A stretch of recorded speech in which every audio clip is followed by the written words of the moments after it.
number of people who live alone in Britain, and also about I didn't know about this sex cam thing in Romania. And what really made me feel bad was not the sex industry, which I know, of course, that is very prevalent. It was that people have a girl or a man, and the person, I mean, they never have any sexual intercourse, of course, because everything is digital. They might have some kind of sexual things, but not the full session, of course. And people feel so alone. This is where I focus on, feel so alone. They might cook for this girl or this boy. They will never cook. They might cook. And they might open their heart and share their pain and their loneliness to a person who just, they will never see, doesn't give a damn for them. And I felt so deeply sorrowful, not for the people, but for the society. And I said, oh my goodness, why people are so alone, and what can we do about it? Mm-hmm. Yeah, so you had talked after the last meeting, you had found material on loneliness, and you're just seeing that as a real social problem, that people are alone. They're doing all kinds of different things, like with the sex industry and so forth, just to address their loneliness. And they connect online, but they don't connect like in person. So it's the core of it is you really see this as a social problem that you're wanting to address, is that feeling of loneliness that people have. Yes, and these people are usually business people with a lot of money who end up home feeling absolutely alone. And the problem is not that they just have somebody to arouse them sexually and all this. That was not the thing for me. It was that they cook for just an image. They will not cook for another human being, a neighbor, or, you know, just somebody, a buddy, somebody. They just cook for nobody. And this person who will just, who sits there to arouse them sexually, will be the only person they have in their life to confide in. I mean, what? The only person. They feel so much alone. And we're talking about thousands of people who are in this condition. Mm-hmm. So there's a lot of people, especially in business, that just feel very alone, and and then they just kind of reach out in these online environments just because they need to address that loneliness. And it sounds like you see this as maybe a sort of a motivation or a need that we can address in our work, is to address that quality of loneliness that people have. Oh, sorry. It kind of froze. So you just had a problem with my internet. Everything's fine. So I don't know if you heard that. What I was hearing is that you're seeing that problem of loneliness. People are kind of reaching out to connect with people in kind of this online format to address their loneliness, and that maybe you see this as a problem that we can address with our trainings, or with empathy circles could address. This is a way you can address your loneliness and overcome that, and foster a need for connection. Right, and I was influenced by the previous session we two had, and how good it felt that we practice what an empathy body is. And I said, hey, what if we just we learned how to listen to another human being and give the chance to another person to open up their heart. And by doing this, the humans will be more connected. You know, they might not suicide, they might not start taking drugs or whatever, because it's because of feeling so alone that they just end up destroying themselves. So I said, hey, if it is so simple, and if we could help, this help might be up to 5%, 2%, or 1%, but it's 1%. Definitely, I feel that it's much more than this. But why don't we do this? And in addition, If you remember, Edwin, it was the previous time when we talked about therapists and all this, and I think you said that after a few sessions, humans are kicked back to this wild world. So, what if the world could be a little milder, or what if we create communities where somebody can find some support? So, I was really thinking about all Mhm. these issues during the week. Yeah, so at our last meeting, we had a really nice connection. We're sharing, empathically sharing, and it just felt good. And then you're seeing that people are lonely out there, and that what we're doing, with these empathy buddy calls, that people could address that quality of loneliness by having empathy circles, and then taking those farther and really, having 4 or 5 people in a group, and that they are fostering connection and kind of overcoming this pain of loneliness. So it's just kind of gotten you thinking about how to really address that need for that pain of loneliness, and sort of the need for connection, and how to do that with empathy circles. Right, because it's not so difficult. And I think that, okay, let's say that Edwin and Ingrid and Stefan are my friends, okay? And whenever they feel the need to open up their heart and talk about something, they might not, they choose me, or they don't have anybody else to open up their hearts to, then it's not so big trouble for me to just give them part of my time and just be 100% there and listen to them. And if this can help them, then yes, I can willingly do so. And I think that many other people might also see things like I do. I'm not the exception. uh, but they might also feel alone and say, you know what, they might feel that nobody thinks like them, because usually sensitive people think that, oh, it's only me who believes in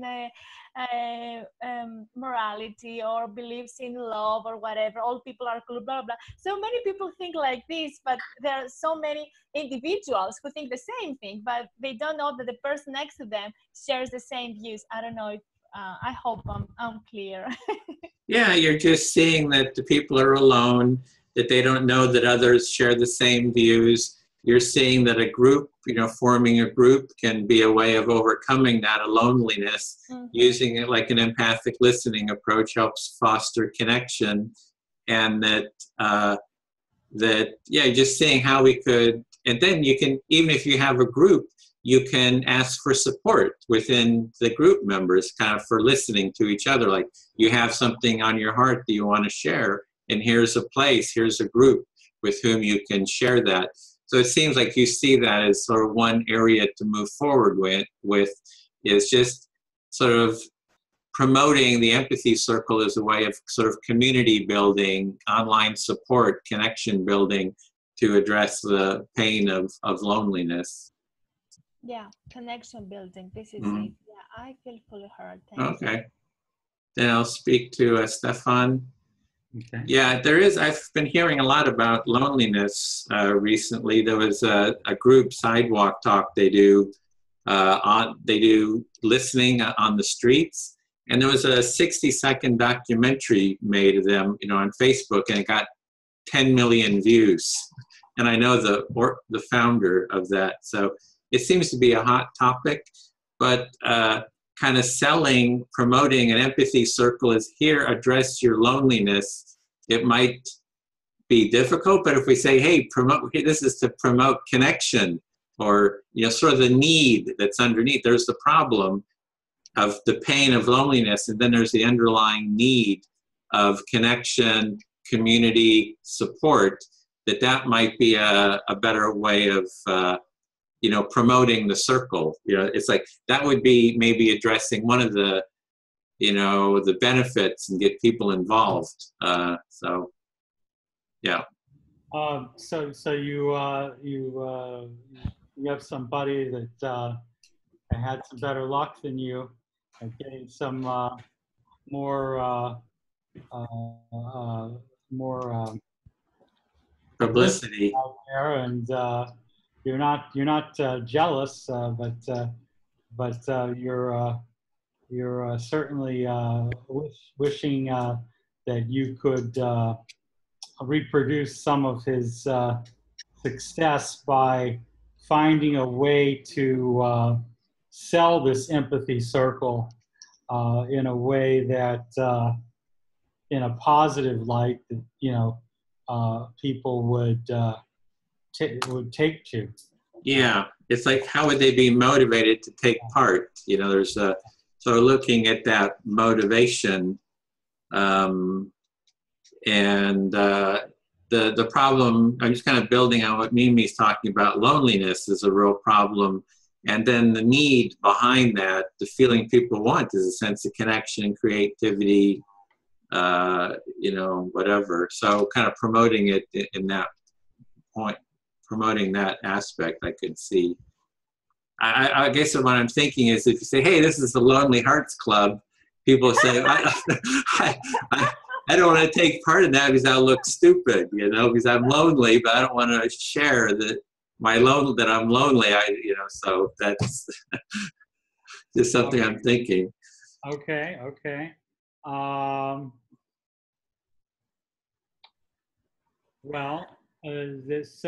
so you know, so going at it from a deficit perspective, or negative, you know, you don't think that's the right approach, and Yeah. you know, It's speaking from the positive of the need, the underlying need that people, but I could be totally wrong, you know, but it's just what's coming up for me. mm-hmm, mm-hmm, mm-hmm. So going to the, yeah, I guess just a reflection of the going for the loneliness is a sign that there's some need, some feeling people have that they're not getting, Mm-hmm. right? So they're wanting a feeling of connection. They're wanting a feeling of intimacy. They're wanting a feeling of sharing. They're wanting a feeling of support, the sense of community. And they're not getting it, so the result is this painful feeling. So if we promote those feelings that they're wanting, maybe that's it, but you know, maybe not. I don't know. I'm not sure. So, well, you've used a lot of positive words there that people would certainly say that they're after. People are after connection, intimacy. I can't recall some of the other Community, support, yeah. And you know, Yeah, that's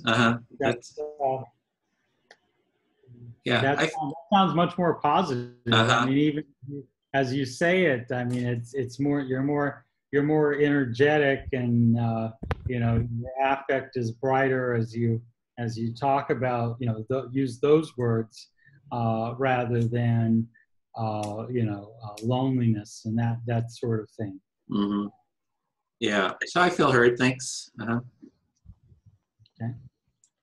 Okay. So I'll talk to Dimitra. So I can't recall the entire title of William Miller's book. It's Listening Well, ... what's the rest? The Art of Empathic Understanding. Yes. Okay. Well, I guess you know,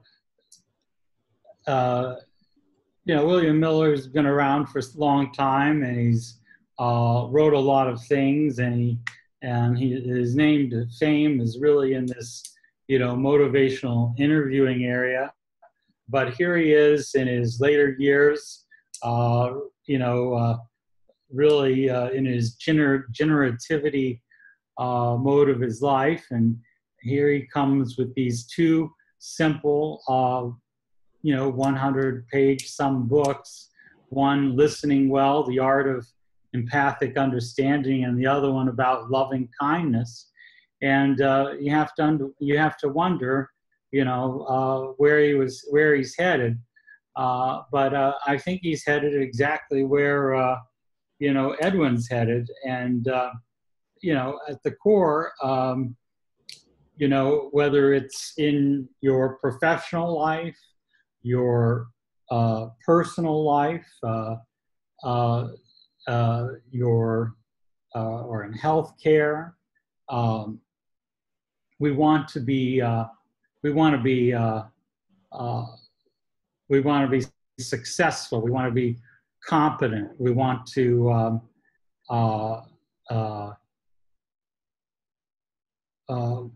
and I think that the underlying I think that William Miller would argue that underlying all of those desires is being able to master this art and this skill of listening well and of being empathic.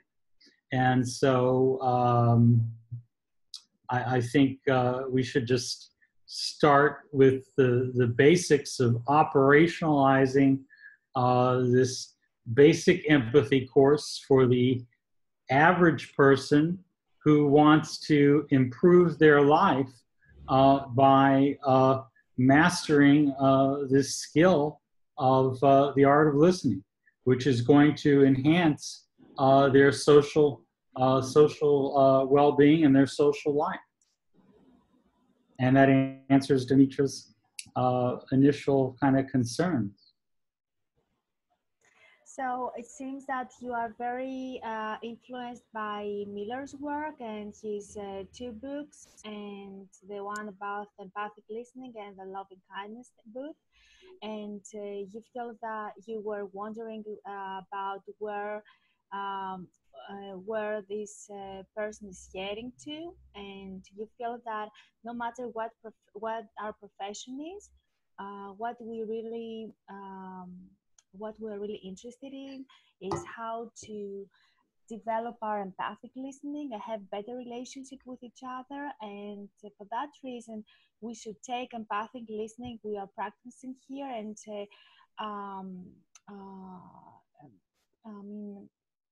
we just change it in order to answer to everyday people's needs, so as for them to be able to improve their personal life or professional life and raise their the quality of their life, because they will be able to communicate with each other more effectively and as a result feel less alone.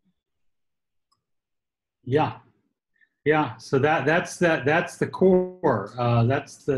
That's the core course. William Miller wrote his book for lay people, and he wrote it in very simple language. He made it very short. He left out references and all that academic jazz because he wanted to really appeal to just the general audience of and kind of help people improve their kind of their emotional competence in relationships, and then from there you can spin out to a kind of a work version, because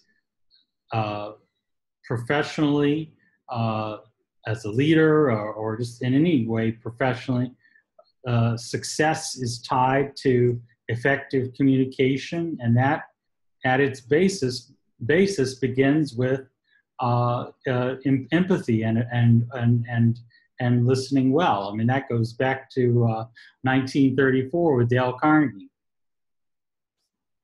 Mm-hmm. So you find very wise Miller's decision to come up with a very simple book, but which is full of meaning at the same time. And he left out all this academic stuff. He made it approachable by lay people, by everyday people who don't need to have any special education. And you feel that no matter what our profession is, what really matters is for us to improve our communicative competence. And this can happen through empathy and through empathic listening, and you feel that this is the utmost goal. Yeah, yeah, absolutely. So I think that any kind of very, any elevator pitch that can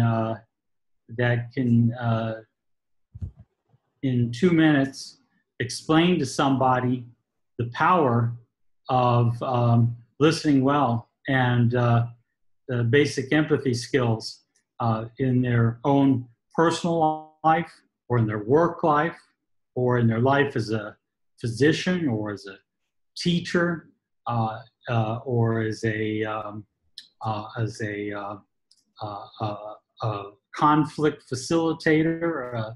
It all begins with listening well and empathy. If you don't have that foundation, you just simply are not going to succeed in these various areas. Mm-hmm. So without empathy and empathic listening, you can't expect from yourself to be seriously successful both in your personal and your professional life, because your communication will be kind of poor with others. And you also mentioned that it would be, I think I got it right, that it could be good if we could have a video where in 1 or 2 minutes all this the power of empathy could be explained to just everyone. Yeah. I guess maybe another simple way of putting it together is this, mastering this empathy circle, as Edwin likes to put it, is really at the core of the language of caring. I'm sorry, I can't understand what you mean. I said this empathy circle. I heard you. I didn't understand the way you explain. Can you just explain this again? I heard what you said, but at some point I didn't get what you're trying to say. Well, I was just saying, Edwin is, very focused and thinks that his critical, what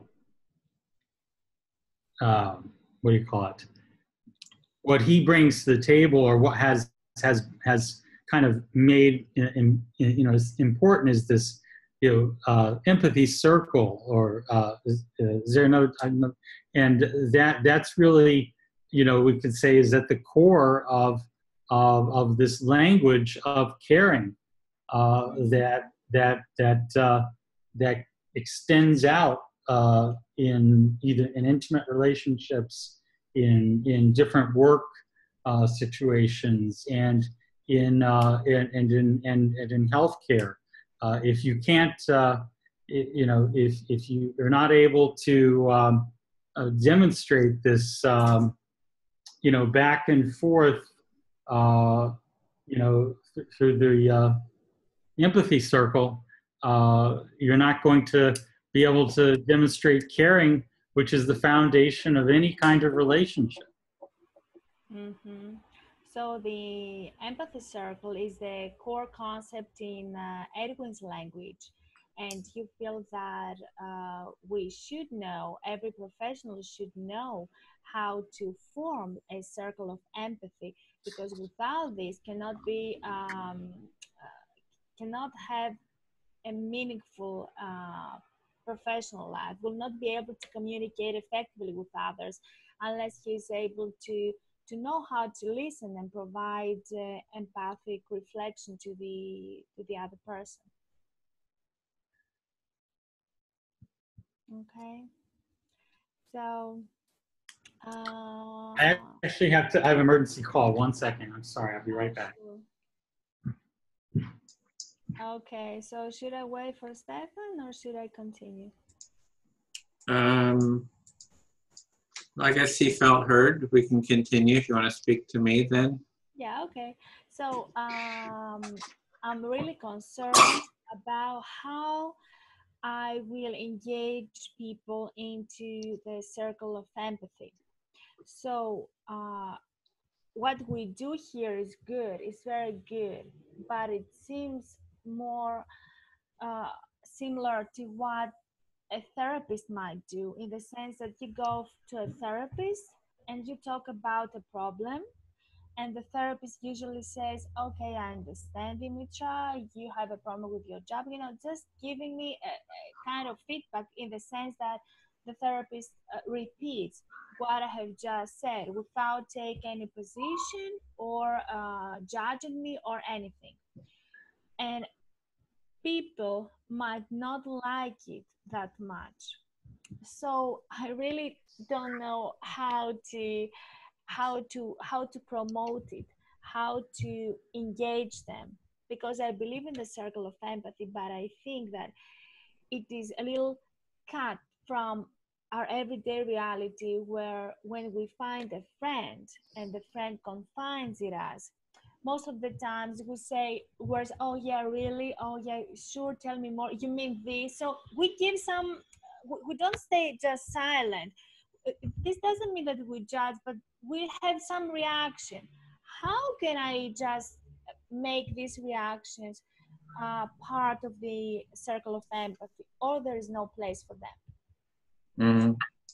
Okay, so you feel that doing an empathy circle like we're doing is more like a therapist. One person speaks and the other person just says, and just kind of listens to them.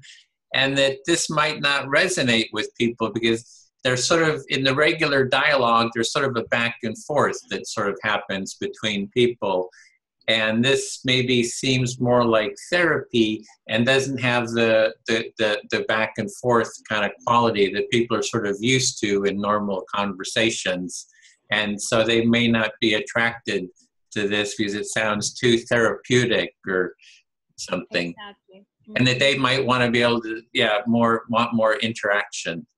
Yeah, because because I feel the same, sometimes when I don't understand something, I want to ask. And it's not normal that I wait and ask after 5 minutes. I mean, with my people, friends, my family, I don't wait for 5 minutes. It's just, oh, you mean this? Oh, I'm sorry, I didn't get that. Would you like to repeat it? Because I might not understand what the person might say, especially when the person is in an emotional condition. Mm-hmm. Yeah, it's kind of like stemming from your own feeling. Like when you're here yourself, you have this feeling, oh, I want to ask a question. You want to kind of interrupt. You want to get clarity about something, or you want to respond. So you're noticing it just from yourself. You have something with the circle that you have to wait. You don't want to wait for 5 minutes before you say it. You want to be able to respond right away. Right. And I thought about this. Last Monday, we practiced the empathy body. Good.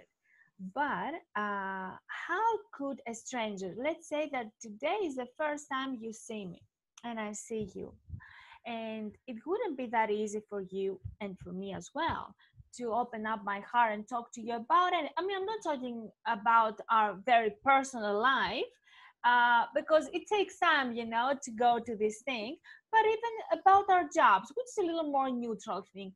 I don't think that we would be in a position to open up ourselves from the beginning. So I think that in the beginning, people should discuss, the empathy bodies should discuss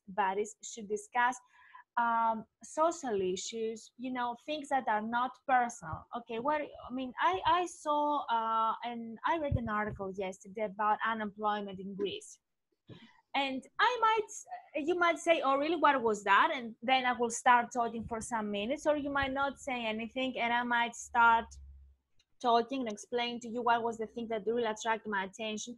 And by doing this for a few sessions, then we might feel more comfortable with each other to talk about something that happened, and has affected us personally. I hope you understand what I'm trying to say. Mm-hmm. Well, let's see. Let me see if I can tell you what you're saying. You can see if I understood. And so what I hear you say is that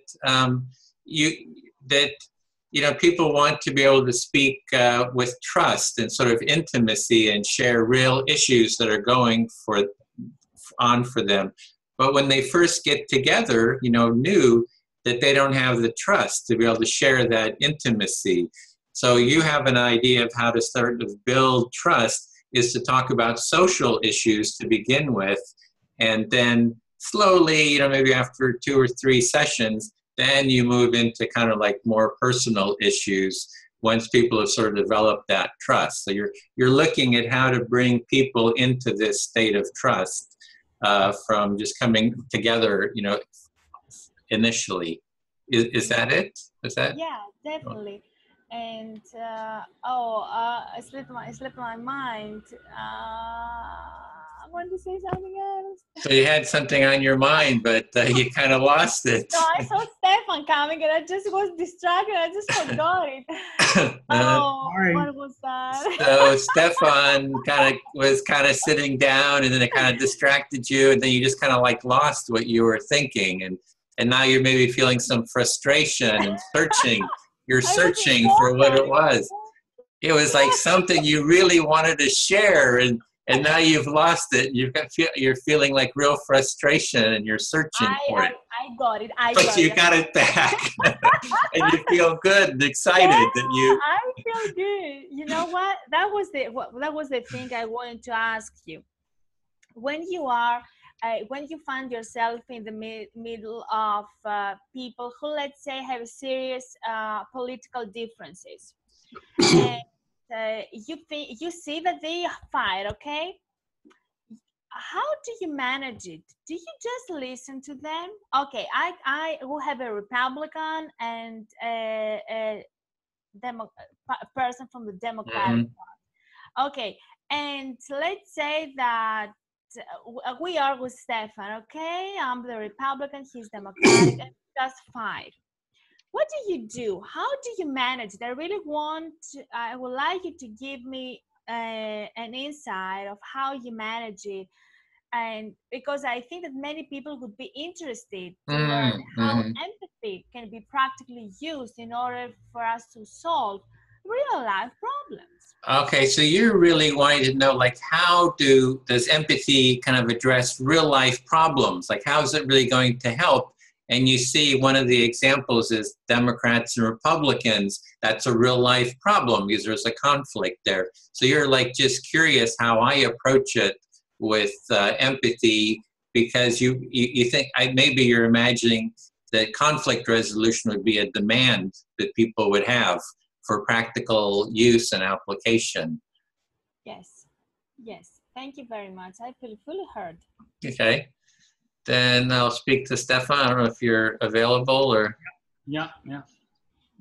Okay, so again, for conflict resolution, the core is the empathy circle. It's all the same thing. It's like this magic starting point for like everything is just this empathic listening, and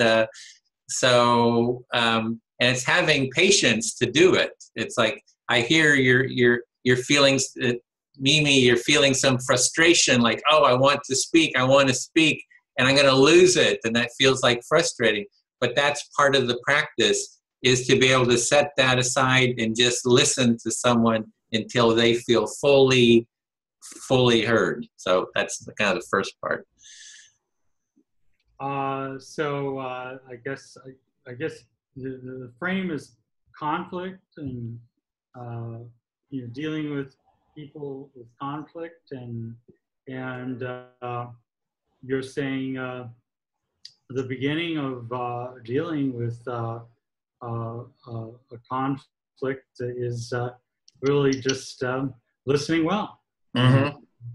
And really defining exactly what it is that the two sides think or are saying. Yeah, it's not so much defining. It was the empathy circle is the core practice. That again is the core starting point. It's for conflict resolution. It's making sure that both people feel heard is Yeah. is the beginning. And so if you're listening to someone and you don't let them fully express themselves, like the Democrat to the Republican, and you have something you want to say and you interrupt them because what you have to say is so important, they get pissed off. So the thing is you got to set aside whatever you're thinking, whatever your question is, to fully hear the person. So they go through all the steps, they've fully expressed themselves to the point where they feel heard. Then you can go back to the other person and then hear what they have to say. But you gotta set it all aside to just go all the way to the core of what they have to say. And that's where the empathy circle is practicing that. Yeah, so the empathy circle really is, practicing over and over again to, prevent us from Interrupting. moving toward our natural inclinations, just to to say our side of the argument or the conflict, and not to validate the other person. So when I do the mediation, it can start different ways. One is there's a Republican, a Democrat. I have them speak to me, and I reflect back the Republican until they feel heard. Then I reflect back the Democrat, and then they feel heard. And I kind of go back and forth, just doing exactly what we do, but back and forth, listening to them. Then I ask them to do the same with each other, and then kind of keep them on track. And then when the Democrat will say something to the Republican, and then instead of reflecting back, the Republicans say, well, I have something I want to say. And I say, no, don't wait. You'll get a chance. You'll have a chance to be fully heard. But first, let's hear what the Democrat has to say. Then it will be your turn, and you will get a chance to be fully heard to your satisfaction. And they say, okay. And then sometimes they kind of lose it. And they just get so angry with each other, they start screaming and yelling. And then I have to step in and start listening to one and listening to the other. And then they start feeling heard and they calm down. And then I bring them back together with each other. But it's all the same thing. It's the core practice is what we're doing right now in the empathy circle, doing it over and over and over again and practicing it. And deepening, getting better and deepening. Yeah. Yeah. So this core practice of the empathy circle, kind of like unintuitively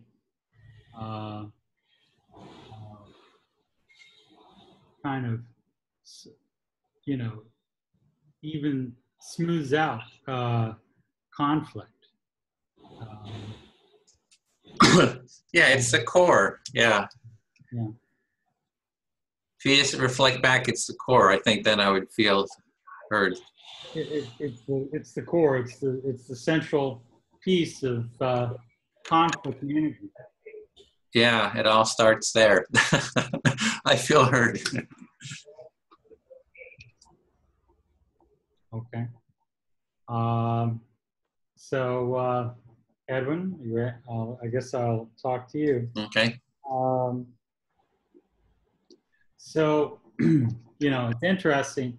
William Miller began his career in the substance use world. He was not very satisfied with kind of the psychodynamic approach to substance use disorders and addiction, where it was seen as patients having a defense of denial, and not acknowledging reality. He disagreed very strongly with this. He rather reframed the issue in terms of a different concept called ambivalence.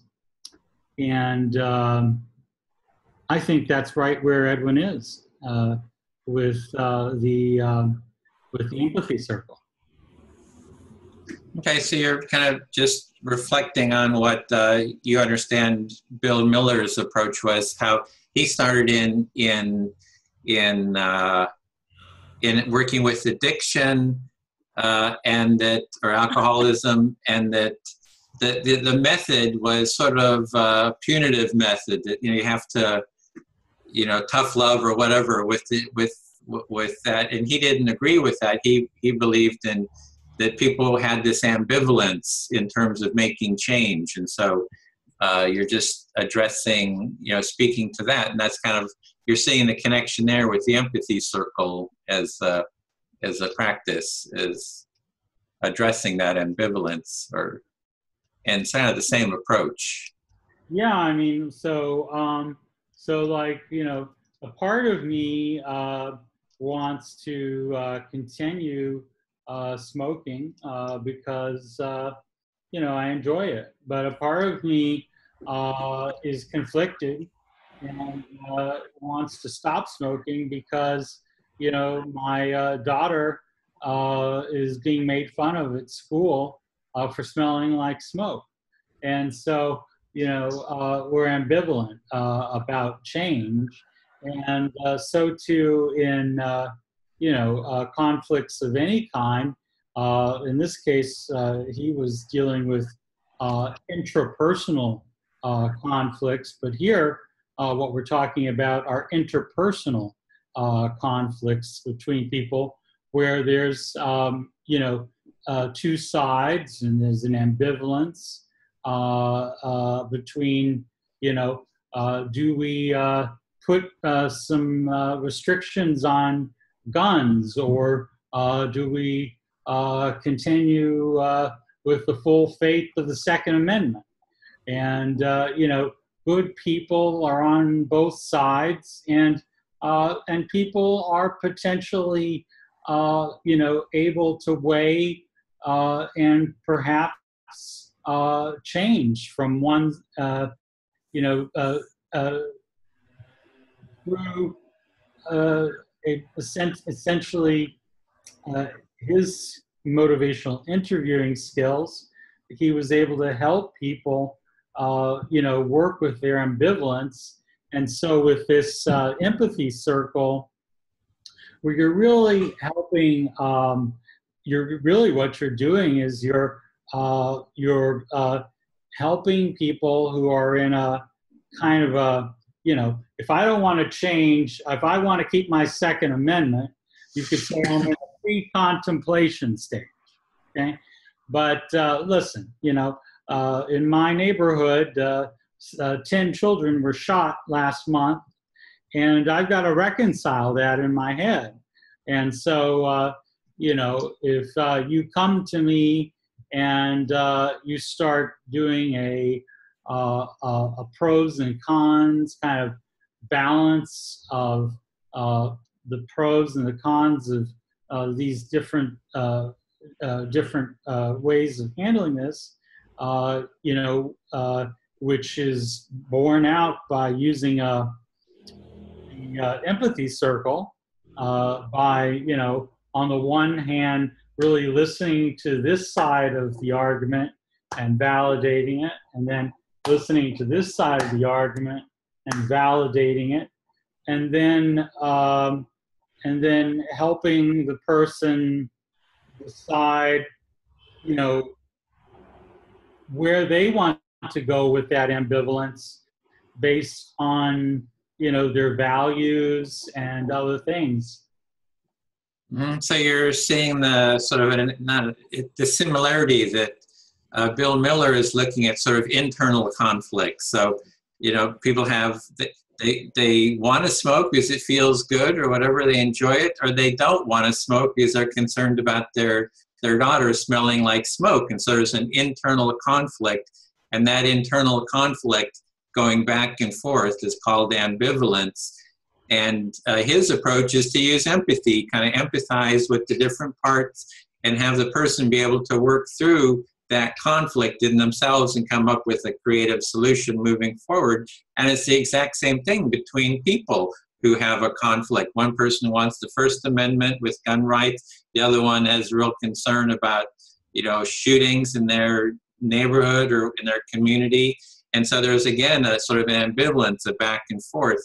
And again, this is where the empathy comes in, is to kind of work through, hear the different sides, and allow sort of a, you didn't use that word, but sort of an integration and perhaps even a creative new solution to move forward. And so you're just making that it's kind of all the same thing, internal or in-person, intra-person and interpersonal, that they're kind of, it's the same kind of dynamics. And again, empathy is sort of the key to resolving those conflicts wherever they are. Yeah. Instead of what William Miller was working on, which was working on individuals to change their behavior, obesity or substance use or diabetes or whatever. What we're doing here is we're working with people to change their beliefs about certain things that are the bedrock of the conflict. Mm-hmm. And, we're really we're asking people to listen to one another well and have empathy for one another, and then to weigh the costs and the benefits of those strongly held beliefs that they have, and determine whether they should continue on with those beliefs that they have, or whether those beliefs that they have are now amenable to change based on a wider understanding of life and situations and perspectives, etc. Yeah, so just as Bill Miller is helping individuals deal with all kinds of issues, be it obesity or smoking or addiction or whatever, he's using the empathy to kind of help people work through those type of issues. We're also looking kind of in the circle here to look at actual different values or different concepts that people might have and how they can work through those interpersonal and intrapersonal issues. And so the empathy circle is sort of a context or a space for doing that. And that's and there's and so it's a support for doing that. So that's one of the benefits, I guess, is you can work through those. Yeah, I mean, like in smoking or whatever, there's trade-offs, and same thing with beliefs that you have. If you're a staunch supporter of the Second Amendment, at some point you have to say, well, okay, I believe that, but I also, believe in protecting school children, and so these two fundamental beliefs that I have may at some point they may clash, and then we have to work on, really unpacking that and deciding, what kind of change and trade-offs we might be willing to have to potentially change some of our core fundamental beliefs about life. Yeah, so we're working here in the empathy circle for kind of issues like working through different values or concepts, and like First Amendment, valuing the First Amendment, right to bear arms, or community safety and the value of that. So it's just, you need to, all these different issues need to be worked through, and this is sort of the context for working through those. Okay, then I'll speak to Mimi. Yeah, so there's a lot of benefits of empathy. And the thing is it does take a lot of time. I mean, it is a time consuming, you know, instead of just beating someone over the head and saying, I'm right, that it takes a hell of a lot of time to work through these, you know, these issues. So that's kind of that's one thing. But there's somebody, Stephen Covey said, it takes a lot less time to work through the issues than it is to, you know, work on these things down the road, because they stay with you. They don't disappear, you know. So we may as well use the time up front, you know, to do the empathy circle, take the time that it takes to work it through, because, you know, we're going to deal with it down the road, and it's going to be even more time consuming. But it is very time consuming. I think that's one issue. People feel impatient. You know, it's like, I want something to happen, you know. So, yeah. So we, the more we discuss, the more we realize that the circle of empathy can provide solutions to very many things. And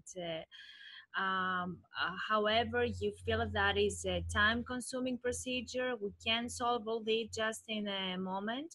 Yeah. And people become impatient and they want a solution right away, but this cannot happen. So from a broader perspective, you believe that it's better to take this time and do this empathic listening. Otherwise, we're gonna have to deal with the same problem forever. Yeah, and so then there's the problem of, I feel some ambivalence about what the best way forward is. We can sit and talk, and ideally we would have 3 days where all we do is empathic listening. But then we got just 2 hours, and then, so it's like, it seems like the 2 hours is almost not even enough. You know, it's almost like we need like 3 days of empathic listening to really, you know, kind of work through kind of even the issues of creating a, you know, effective training, you know. So, yeah. Yeah, so you realize that the 2-hour session we have once a week is not enough for us to resolve an issue like the paid training, and it would be much better if we could discuss for a few days, because the time we spend, you feel that it's not enough.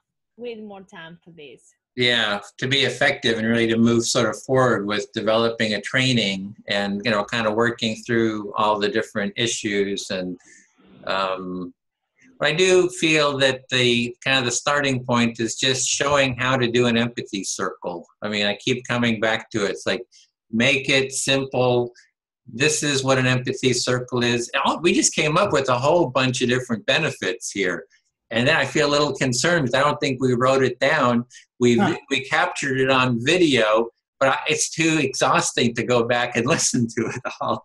It's great. It's great. Like, how do you deal with conflicts? We're dealing with internal conflicts. We're dealing with interpersonal conflicts. We're addressing loneliness. You know, there's all these. There's all these benefits, and it's like, how do we kind of convey all these benefits? And there's even the thing of just empathy and listening is core to all of this, you know. It's just, and time, maybe that's the other factor. It's empathy, listening, and time are core to all this.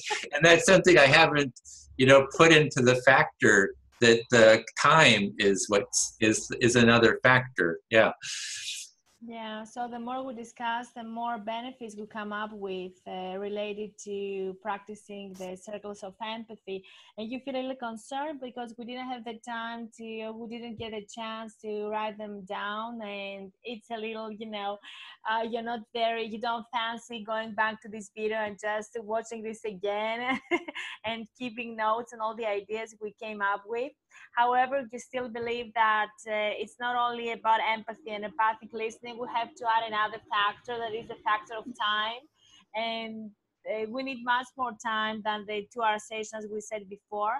However, you still believe that we have to keep things simple and make people realize the multiple benefits a circle of empathy can provide to them. Yeah, so it's the beginning is just getting people into an empathy circle and practicing like we're doing. So we're kind of doing the magic right now. This is this is the magic here, just doing what we're doing, but it takes time, and sometimes I feel a little impatient, like we need to be, creating training material. We need to be doing publicity. We need to be doing this. We need to be doing this. But, the core, I think, is what we're doing is just practicing this empathic listening. Mm-hmm. Sometimes you find yourself feeling impatient as well as many other people do. Mm-hmm. You come up with plans and you feel that you have this and that and that, but deep in your heart, you know that the practice we are doing right now is the core concept, is the main thing people should do, people should practice, even though it takes them time to start to come up with a result. But this is the main task, the main skill they have to develop. Yeah, and I kind of wonder, what would it be like if we got together for 3 days and just did empathic listening for 3 days? What would be the effect? Yeah, I mean, I'd like to really try that. I think that'd be exhausting. So we got an unempathic interruption. Sorry.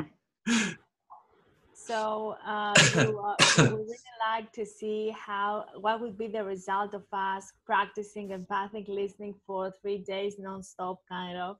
And yeah, you would really like to have the chance and do it. Yeah, I feel heard. Thank you. Thank you. Okay, so I like to talk back to you, Edwin, because these are some things that I don't know. I would like you to answer to me. So, okay, with empathic listening, good.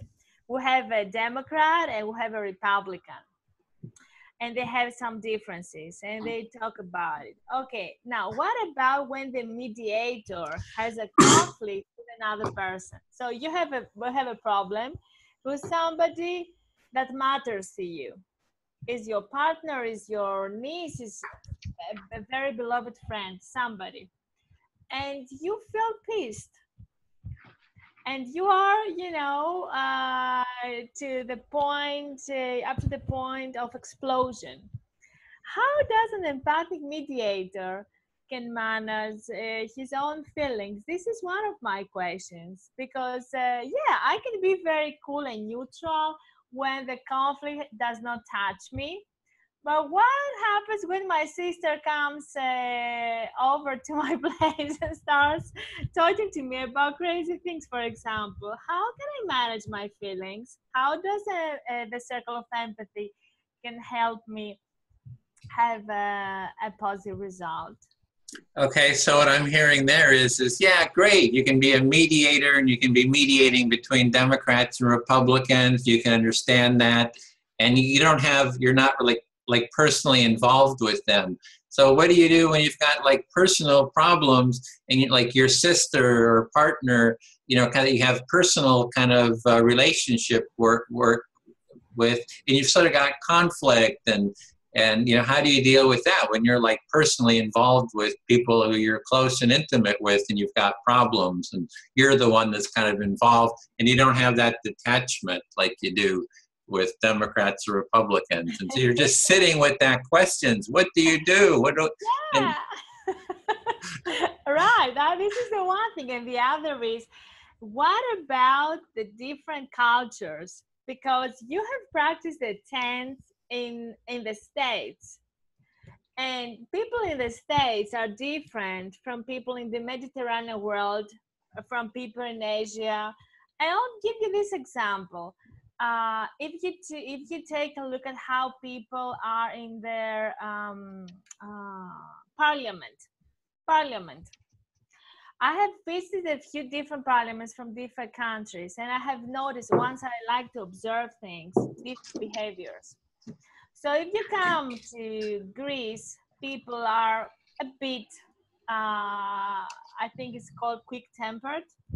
But when you come to Korea, for example, or to Vietnam, these countries, I have seen, or China, it doesn't mean that this happens every day, of course, but or if you go to Georgia, some countries that have some connection to Russia, people are very angry. They become really aggressive. You know, they punch each other in the parliament. And I'm taking the parliament as an example because it's a place where people should have, you know, proper look, proper behavior, just a formal place. You just have to manage yourself. So what about culture? How can I practice the circle of empathy when I'm among people who are very who is easy for them to feel overwhelmed, and they are not how can I say, they don't know how to manage their feelings.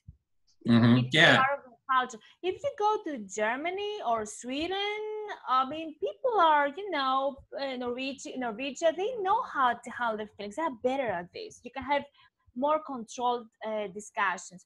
What about other countries? Yes, you're just wondering, like, how do you bring empathy or empathy circles or just empathic relating into these cultures where there's just a lot of passion, there's a lot of anger, even in the parliaments? And how do you, like in Germany, Sweden, they're more reserved and kind of keep more control in terms of their controlled feelings.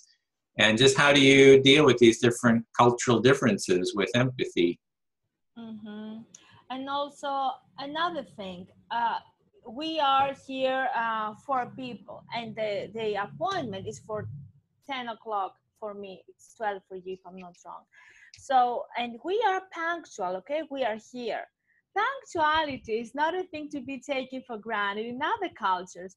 Greeks are not extremely punctual.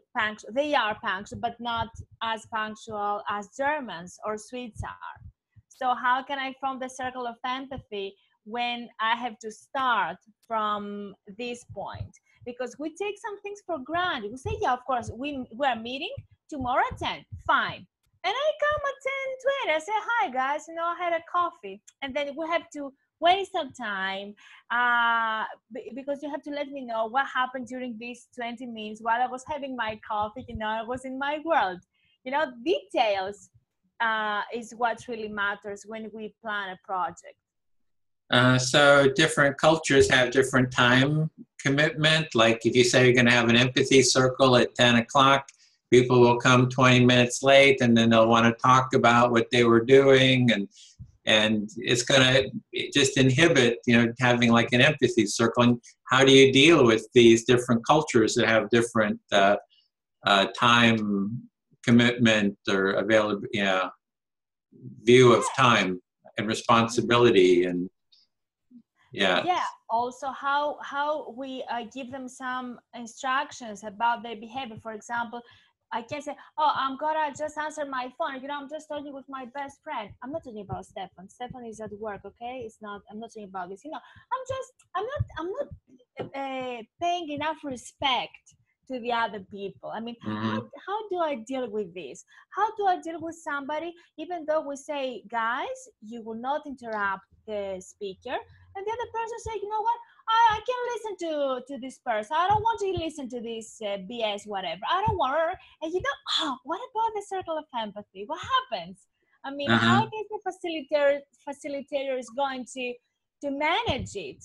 Yeah, so you're just wondering, how do you manage an empathy circle, because you can see all the problems that might happen. People might get upset and really angry with each other, or they might not come on time, or they'll want to interrupt each other, or they'll want to talk on their phone, and you're just making a point that this wasn't a dig at Stefan because you understand that he's at work, so you want to be clear on that.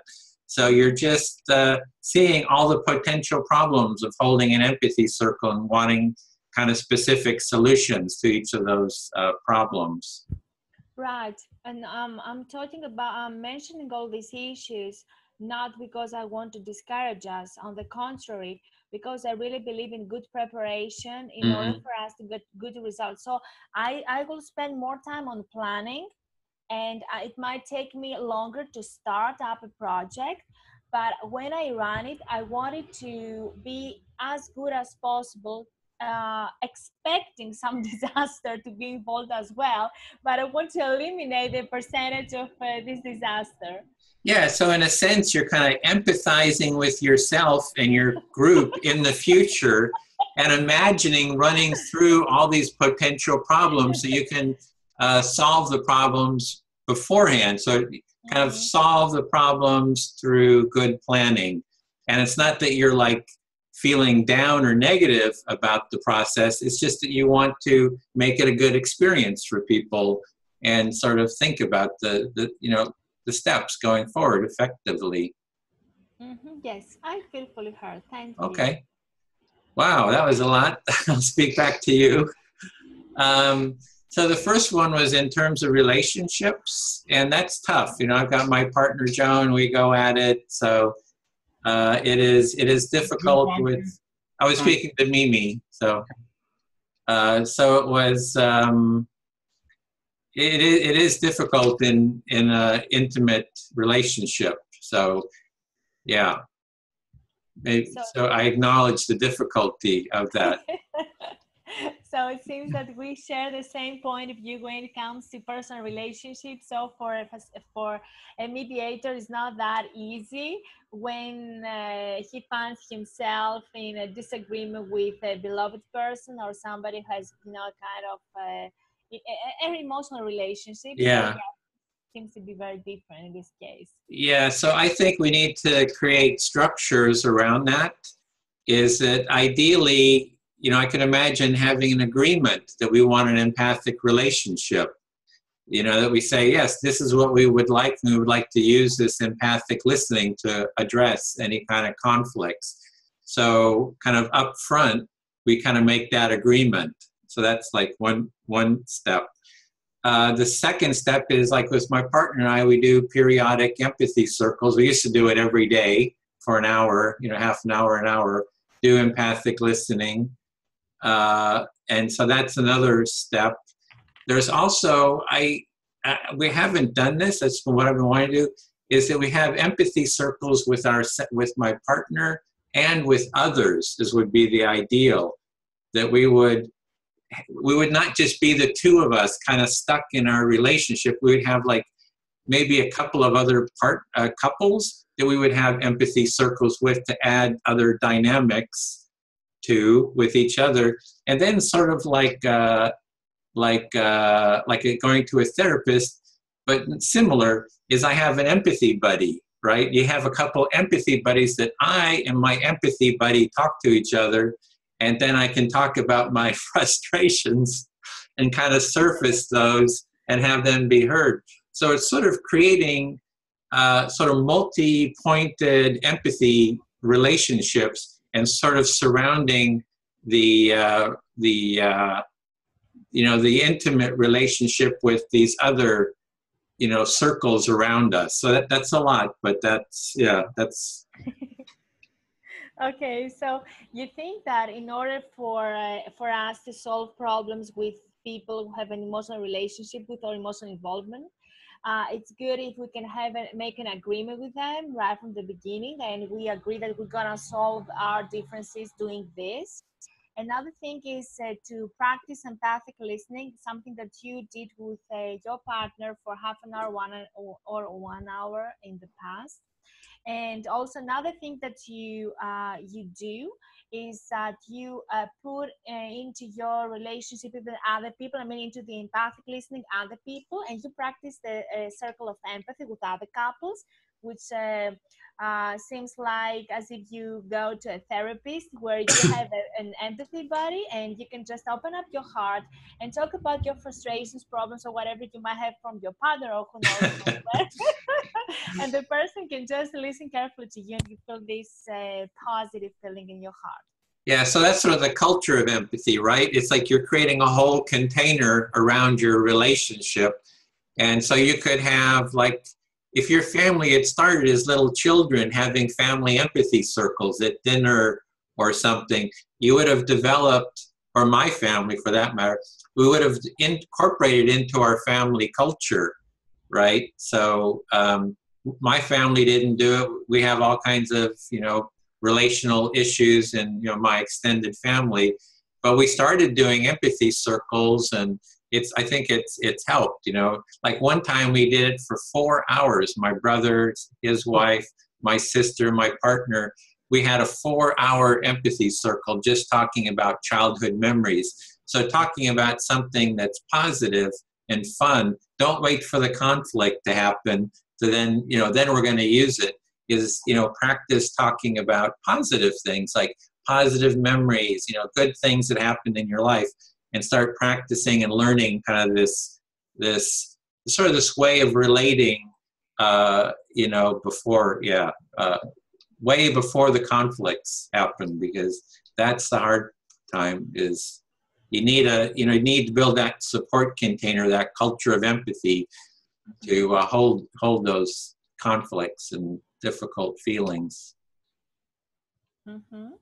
So we shouldn't wait for a disagreement to come up in order for us to practice the circle of empathy. We should practice it, especially when there is no disagreement, things go well, where we have the chance to share positive memories, positive thoughts, and this practice will prove to be very useful for us when we really need it, when a conflict, when a problem comes up. And you also mentioned from your experience, when you practice the circle of empathy for 4 hours with your brother, his wife, and my sister and my partner.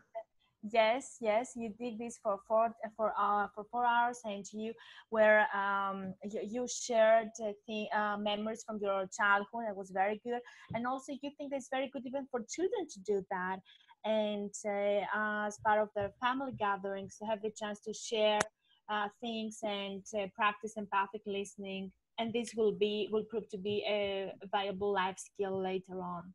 Yes, I'm very grateful for all those questions you asked and kind of issues, all the problems, potential problems. It's very helpful to bring those up, as well as all the insight that Stefan has as well. So I find this all really great for kind of what we want to build, and creating sort of a sense of clarity and sort of shared direction. Yeah, it's very helpful. Mm-hmm. It's time consuming, but it's helpful. So you feel very happy about the insight Stefan has offered and my questions, and you feel that all this is very useful feedback for you in order to have a clear idea about where we go from now. And you sound quite excited about this, even though you realize once again that the circle of empathy is time consuming. Yeah. So I feel heard, and also our time is kind of up. So I don't know, is there anything anyone wants to say? I don't know if you can go a few minutes over, or just without reflection, we'll just kind of do a little bit debrief here. Yeah, the thing I would like to say is that every day I find people who say they are allergic to any disagreement. People say, oh, I disagree with you. Oh, okay, Edwin, yeah, everything is fine. And they just leave the room. And they don't want to say, you know what, buddy, I mean, yesterday I felt this. They don't want to get into this. And so I'm just wondering how, as a partner, as a friend, can you persuade the other person, hey, a disagreement is not necessarily a reason for us to just change our directions and just stop our relationship, but this can strengthen our bonding. And I'm just really wondering, how can we do this? Oh, you know what I would request is, can you write down these questions, because these are really excellent, helpful questions. All the questions is midnight. I will No, try. not tonight, but whenever you're ready. And I know from the design community, they talk about failure, and they say celebrate failure. So when you have a conflict, say, yay, we have a conflict. Yay, this is really great. So we kind of like celebrate our conflict, so we can kind of shift the energy around failure and conflict. Because it's all just, it's just how we're kind of, making those connections around these topics. So, and yeah, if we can kind of document them and then add the responses, because I think that will be very helpful. So Stefan, any kind of closing thoughts or?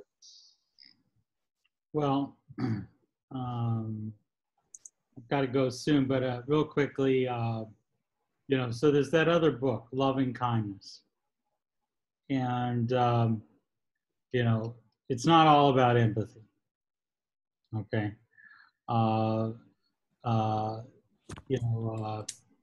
Can't think of his name right now. Goleman, I think his name. He's this expert in like emotional competence or whatever. Daniel Goleman. Daniel Goleman. That's emotional intelligence. Yeah.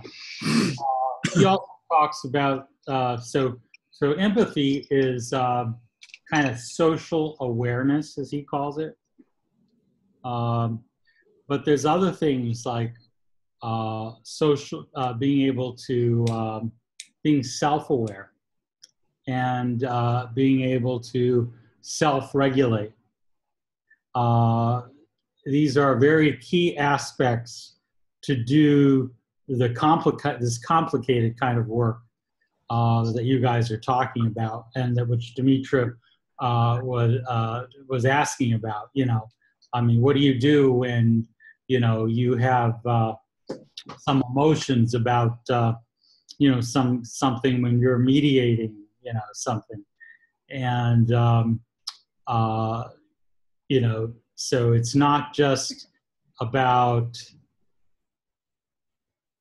really understanding the other, but it's also about really understanding yourself, being self-aware when you notice that certain, for example, negative emotions arise in the moment when you are, say, facilitating a conflict, and then being able to regulate and manage those emotions in an effective way that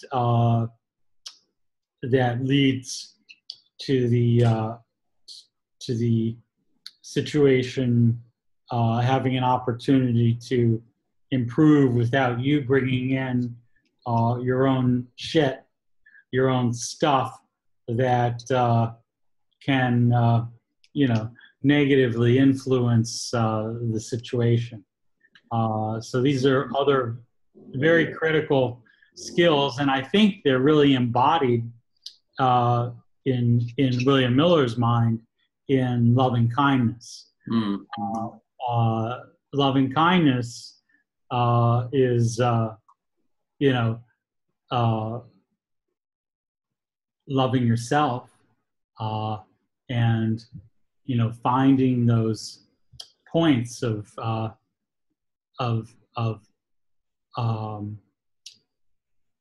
self hatred and loathing and lack of compassion and such, which really are trigger points for how we interact with other people. Mm-hmm. Because if we lack loving kindness for ourselves, we're not going to be able to demonstrate it for other people.